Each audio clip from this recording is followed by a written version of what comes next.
So in this video, I'll be showing you how to use this tool from FRETZ to make spinner rings just like these, and I'll show you everything I did to them to make them look like this. So let's get started. So to make both of these, I basically use the same materials, which is just copper 20 gauge sheet and some 16 gauge wire. And here they are. So basically this will turn into those rings. So the first thing is you need to figure out what size you want to make them.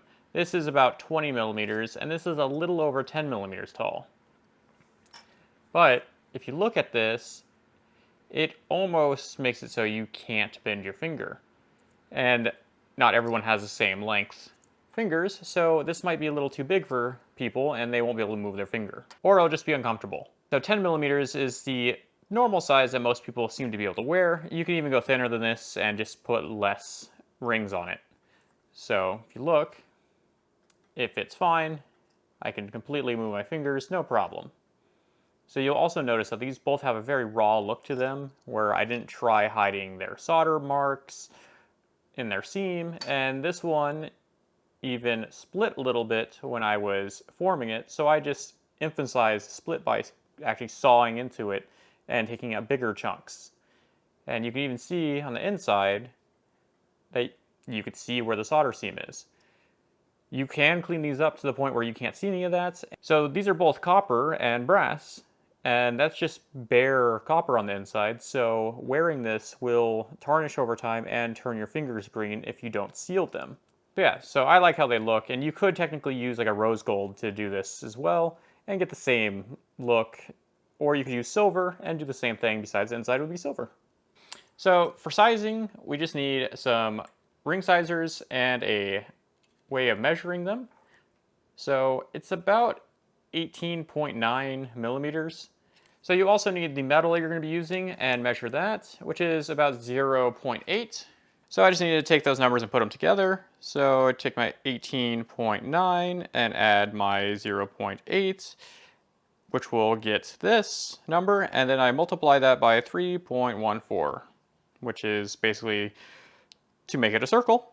And that's how much metal we need. So to do that, I'm just going to take my calipers and put it at the right sizing, which is close enough at that. And then all I need to do is take my metal and mark it. I just like to hook the back end of it here and scratch a line in. So now we need to cut that.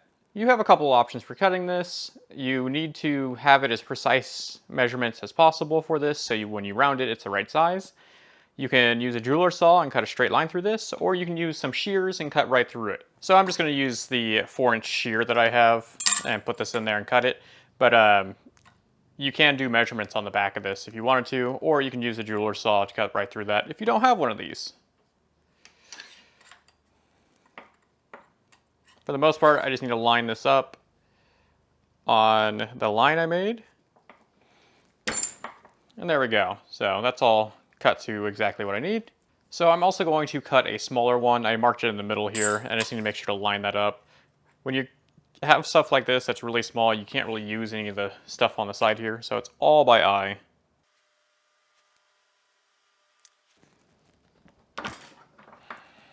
So there we go. I cut it in half because it was 20 millimeters, and there we go. We have two 10 millimeter ones now that are not the right length.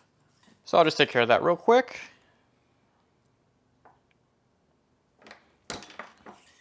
There we go. So we have our blanks in a couple seconds, perfectly straight lines, no sawing needed. And don't get me wrong, you can cut these with a saw. It just takes longer.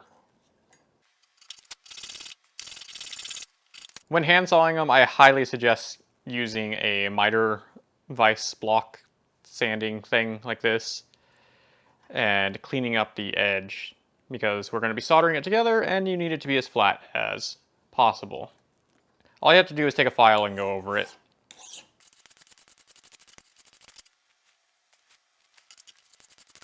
So this is where you can decide if you want to add texture to your ring blank. It's going to change the size of it, and you're going to have to remeasure a little bit and clean it up. It will get bigger because you're smushing different areas, but I'm going to do that to one of them.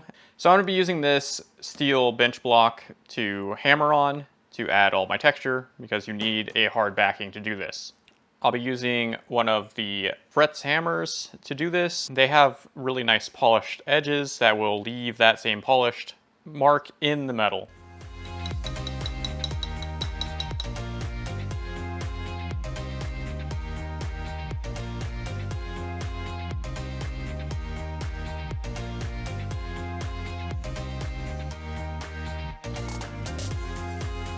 All right, so here it is all nice and textured up, and it is now work hardened like crazy. So I need to heat this up and make it annealed so it's softer and able to be worked with. So when it comes to annealing this, it's really simple. Just heat them up until they turn red, basically. So once those are all heated to your liking, you need to quench them.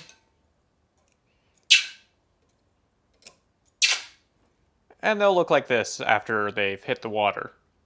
So these need to be pickled, which is basically an acid that's going to eat everything off and clean them up so we can proceed with what we need to do. Also, to show that that actually did anything, this is that same piece that was super hard to bend. There you go. It's really easy now. All right, so here they are all cleaned up, and these used to be the same size. You can see that it is much bigger now, and it's no longer completely flush or flat. So we need to clean that one up. So I'm gonna actually measure this and see. So it's about 3 millimeters bigger. So before marking a size on this, I need to make it straight again. Okay, now that I got that flat, I can take this and use it to mark this. So we just need to round these now. So I'm just going to take the back of my ring mandrel and get it started. So something like that. And then I need to get these two to be completely flush against one another. So just use some non-marring pliers. So it'll be something like that. And then I'm just going to push one under like so, and then pull it back. And it should push up tight against one another. So it should be something like this. And you'll be able to see a tiny bit of light through there. You could clean it up a little bit more, but the tiny bit that you can see, the solder will fill. So this is done. I'm going to do the other ones real quick and go over to soldering. So when it comes to soldering, I'm just going to use a third hand to hold my ring like this with the joint facing down, and just put a little bit of handy flux on it. And then I'm just going to heat that up a little bit so the solder is easier to place. So I'm just going to put little pieces of solder in here that I coated in flux. So 3 of them should be fine, and now I'm just going to heat it up from the underside until everything melts and flows through our solder joint.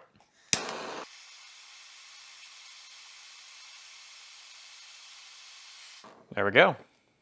So now all I need to do is quench this with some water, and we should have a completely connected ring now. You can see that there's no real gaps or anything like that. And this needs to go into our pickling solution to clean it all up because it is super dirty right now from all the heating. All right, so I have them all soldered together now, but we need to actually turn them into ring shapes. You can use a ring mandrel to do this. Just put it on the ring mandrel, and you can kind of push it down until it starts forming it. And then you can hit it in place using a rawhide mallet.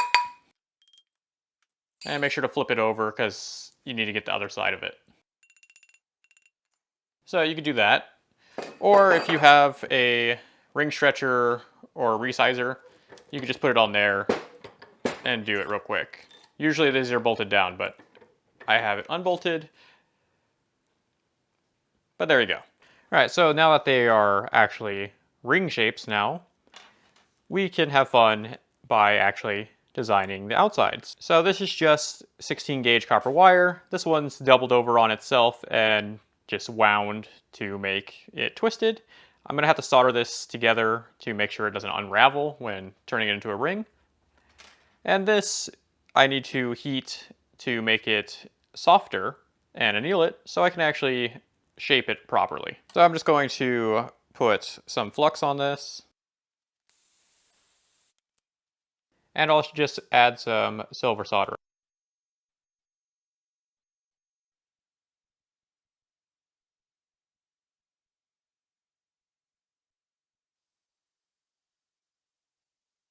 Okay, so now that I have my twisted wire and my other annealed wire, I need to actually figure out what I'm going to do with these. So one thing you could do instead of doing any math is, because it's so soft now, you can just wrap it around your ring and you'll get the right size that would be loose enough on it to spin, because we need them to spin.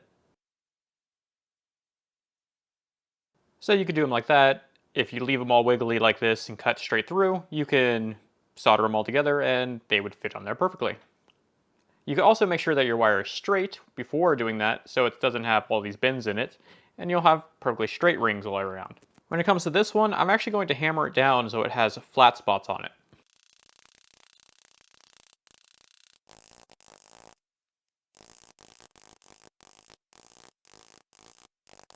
So now that I have that all flattened, I can heat this again to make it soft so we can actually bend it into a ring. Alright, so for these rings, I'm just going to cut them real quick. So I have all of these lined up and ready for soldering now and cut. I did have to end up using some shears to cut them and then clean up their edges because they're just too soft to use the saw. I also need to do the same thing with the little twisted one.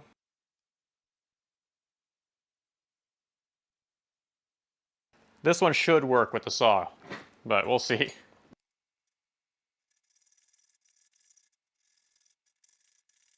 Alright, to solder all these, I'm just going to flux all of the joints real quick.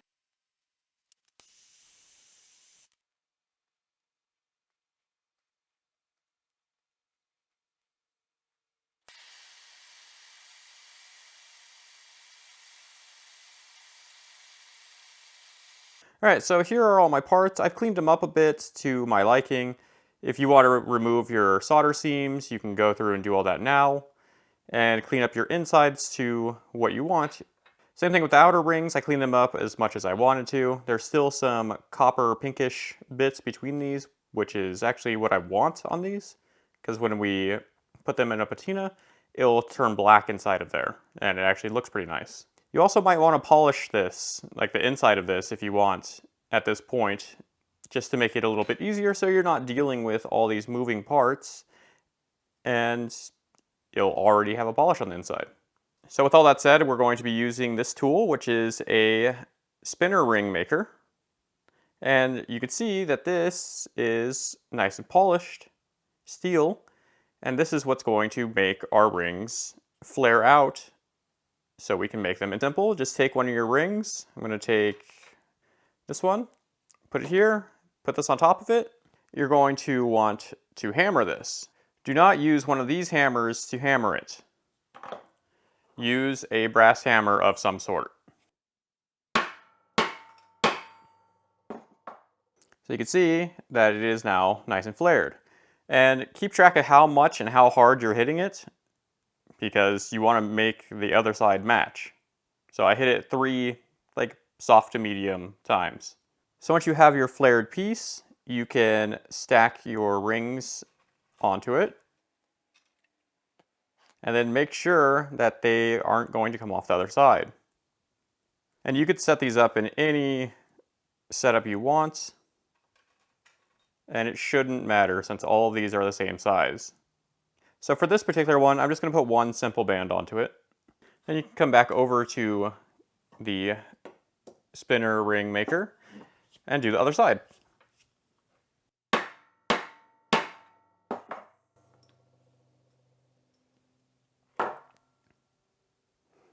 So there we go. And now the ring is trapped on the inside of this and spins freely.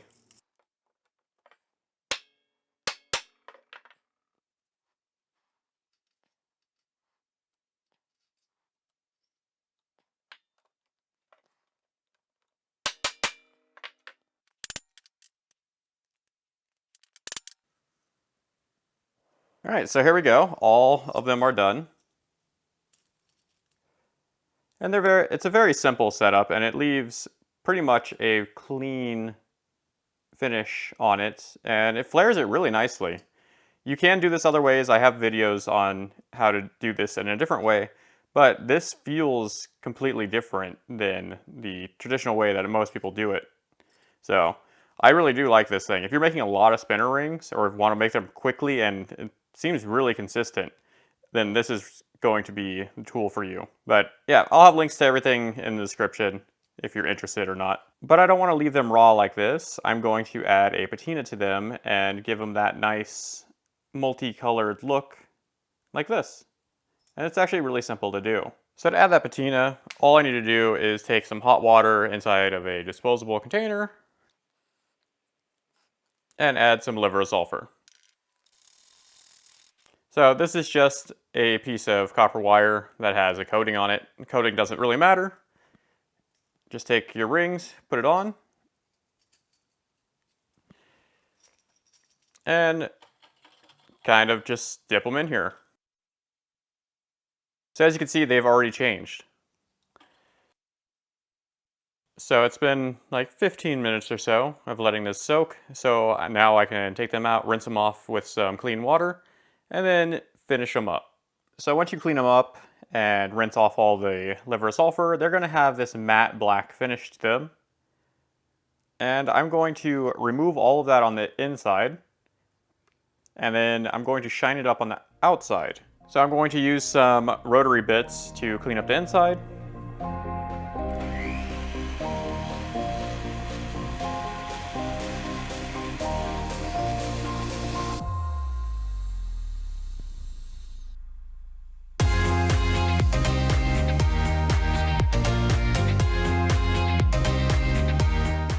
So now that I have the insides all cleaned up, on both of the rings, I'm going to shine up and clean up the outside. But I can't use that same tool. I'm going to be using a fine brass wire brush to do this. Make sure you're wearing a mask when doing all of this too, because it's putting little particles in the air from this and it's not good to breathe in.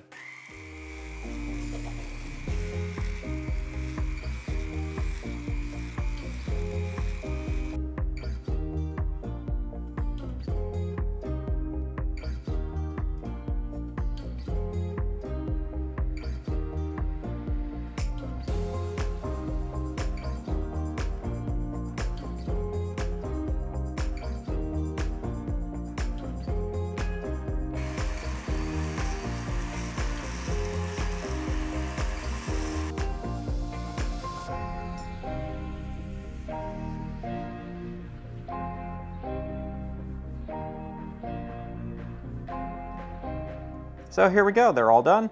And if you take that brass wire wheel to the patina finish from the liver of sulfur on copper, after it's been sitting a while, as long as it's stuck on pretty good and you don't push too hard, it'll leave it with this like nice black finish. And then you can polish up the inside, but keep in mind that these are copper and they will change color over time if you don't seal them or do something about that. So I really like the shiny and rough look to these, but you can do them however you like. Like I said, I left a lot of like marring marks on the inside and solder points on the inside that should be cleaned up. But for this demonstration and for what I'm going for, it's totally fine. Same thing with the outside edge here. Make sure that it doesn't have any sharp edges. Like I have a tiny little burr right here, so it doesn't snag on your finger. I suggest doing these in silver instead of copper, but I didn't have any silver sheet on hand when making this, and I didn't want to roll out a bunch of it to do this demonstration, so I used copper. So that's about it for this video. This actually does a really good job at flaring these out, and it makes it really consistent. So it is something to look into if you're looking to make a lot of spinner rings. So if you have any questions, leave a comment. If you liked the video, leave a like. I have some videos over here and down here that you might be interested in, and I'll see you guys next time. Bye.